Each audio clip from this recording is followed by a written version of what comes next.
بسم اللہ الرحمن الرحیم۔ السلام علیکم ورحمۃ اللہ وبرکاتہ۔ رب ذوالجلال کے ببرکت نام کے ساتھ شروع کرتا ہوں جو دلوں کے حال خوب جانتا ہے۔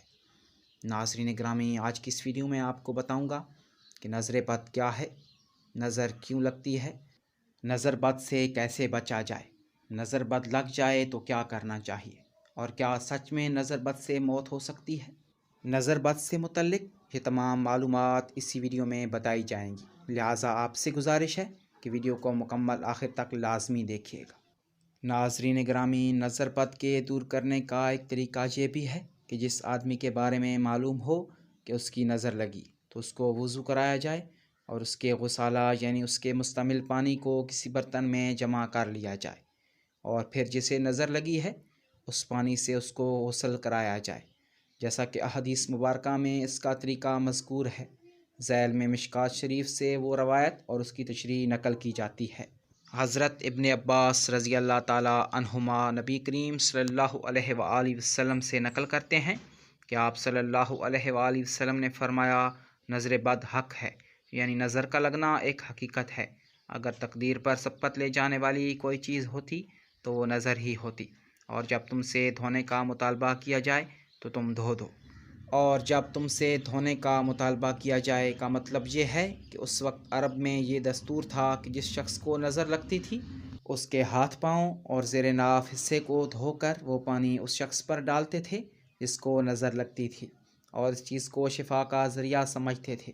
اس کا سب سے ادنا فائدہ یہ ہوتا تھا کہ اس ذریعے سے مریض کا وہم دور ہو جاتا تھا۔ چنانچہ رسول کریم صلی اللہ علیہ وآلہ وسلم نے اس کی اجازت دی اور فرمایا کہ اگر تمہاری نظر کسی کو لگ جائے اور تم سے تمہارے آزاد ہو کر مریض پر ڈالنے کا مطالبہ کیا جائے تو اس کو منظور کر لو۔ نیز دوسری روایت میں ہے، حضرت ابو امامہ رضی اللہ تعالیٰ عنہ بن سہل بن حنیف کہتے ہیں کہ ایک دن عامر بن ربیعہ رضی اللہ تعالیٰ عنہ نے میرے والد سہل بن حنیف رضی اللہ تعالیٰ عنہ کو نہاتے ہوئے دیکھا تو کہنے لگے کہ اللہ کی قسم، سہل کے جسم اور ان کے رنگ و روپ کے کیا کہنے، میں نے تو آج کے دن کی طرح کوئی خوبصورت بدن کبھی نہیں دیکھا، اور پردہ نشین کی بھی کھال سہل کی کھال جیسی نازک و خوش رنگ نہیں دیکھی۔ ابو امامہ کہتے ہیں کہ عامر کا یہ کہنا تھا کہ ایسا محسوس ہوا جیسے سہل کو گرا دیا گیا، یعنی ان کو عامر کی ایسی نظر لگی کہ وہ فوراً غش کھا کر گر پڑے۔ چنانچہ ان کو اٹھا کر رسول کریم صلی اللہ علیہ وآلہ وسلم کی خدمت میں لایا گیا اور عرض کیا گیا کہ یا رسول اللہ صلی اللہ علیہ وآلہ وسلم، آپ سہل کے علاج کے لیے کیا تجویز کرتے ہیں؟ اللہ کی قسم، یہ تو اپنا سر بھی اٹھانے کی قدرت نہیں رکھتے۔ حضرت صلی اللہ علیہ وآلہ وسلم نے سہل کی حالت دیکھ کر فرمایا کہ کیا کسی شخص کے بارے میں تمہارا خیال ہے کہ اس نے اس کو نظر لگائی ہے؟ لوگوں نے عرض کیا، جی ہاں، عامر بن ربیعہ رضی اللہ تعالیٰ عنہ کے بارے میں ہمارا گمان ہے کہ انہوں نے نظر لگائی ہے۔ راوی کہتے ہیں کہ رسول کریم صلی اللہ علیہ وآلہ وسلم نے یہ سن کر عامر کو بلایا اور ان کو سخت سست کہا اور فرمایا کہ تم میں سے کوئی اپنے بھائی کو کیوں مار ڈالنے کے درپے ہوتا ہے؟ تم نے سہل کو برکت کی دعا کیوں نہیں دی؟ یعنی اگر تمہاری نظر میں سہل کا بدن اور رنگ و روپ بھا گیا تھا تو تم نے یہ الفاظ کیوں نہ کہے، بارک اللہ علیک، تاکہ ان پر تمہاری نظر کا اثر نہ ہوتا۔ پھر آپ صلی اللہ علیہ وآلہ وسلم نے عامر کو حکم دیا کہ تم سہل کے لیے اپنے اعضاء کو دھو اور اس پانی کو اس پر ڈال دو۔ چنانچہ عامر نے ایک برتن میں اپنا منہ، ہاتھ، کہنیاں، گھٹنے، دونوں پاؤں کی انگلیوں کے پورے اور زیر ناف جسم یعنی ستر اور کولہوں کو دھویا، اور پھر وہ پانی جس سے عامر نے یہ تمام آزاد ہوئے تھے سہل پر ڈالا گیا۔ اس کا اثر یہ ہوا کہ سہل فوراً اچھے ہو گئے اور اٹھ کر لوگوں کے ساتھ اس طرح چل پڑے جیسے ان کو کچھ ہوا ہی نہیں تھا۔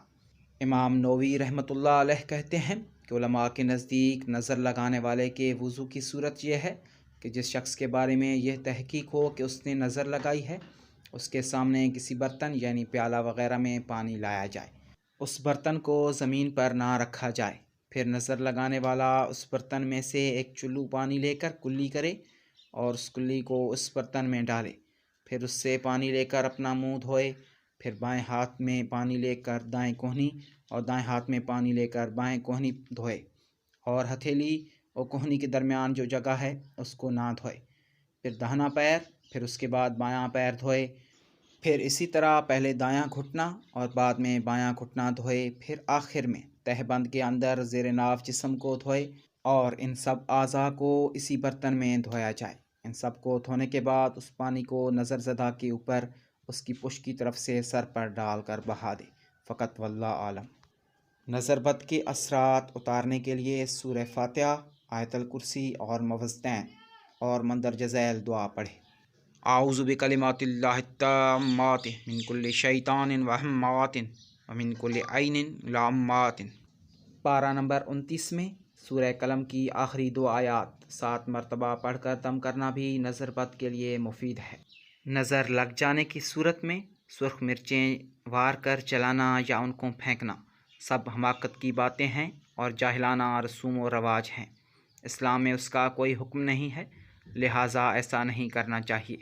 بے شک نظر لگنے کی صورت میں جان کو بھی خطرہ ہو سکتا ہے۔ ایسی صورت میں درجہ ذیل وظیفہ مؤثر ثابت ہوگا۔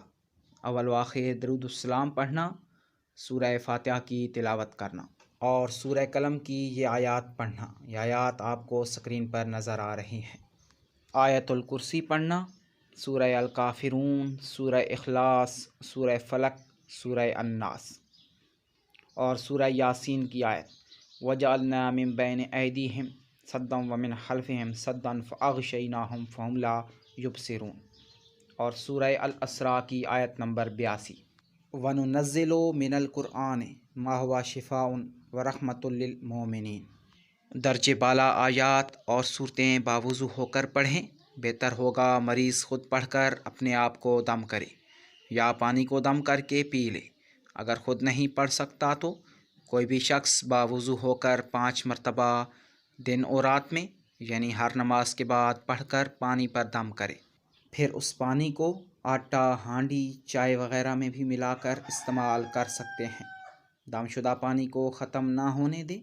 جو ہی پانی ختم ہونے کے قریب ہو دوبارہ یہ وظیفہ پڑھ کر مزید پانی ملا لیں۔ یہ آیات اور صورتیں پڑھ کر ہاتھوں کو دم کر لیں، پورے جسم پر ہاتھوں کو پھیر لیں۔ اس کے علاوہ اس پانی کو گھر کی پاک جگہوں پر چھڑکیں۔ اللہ تعالیٰ حقیقی شافی ہے۔ ناظرین، میں امید کرتا ہوں آج کی ویڈیو آپ کو پسند آئی ہوگی۔ اگر آپ کو یہ ویڈیو اچھی لگی ہے تو اسے اپنے دوست احباب، رشتہ داروں کے ساتھ فیس بک یا واٹس ایپ کے ذریعے لازمی شیئر کیجیے گا تاکہ زیادہ سے زیادہ لوگ اس عمل سے فائدہ اٹھا سکیں۔ اور ناظرین، اس چینل کو بھی ضرور سبسکرائب کیجیے گا۔ ملتے ہیں اگلی ویڈیو میں، تب تک کے لیے اللہ حافظ۔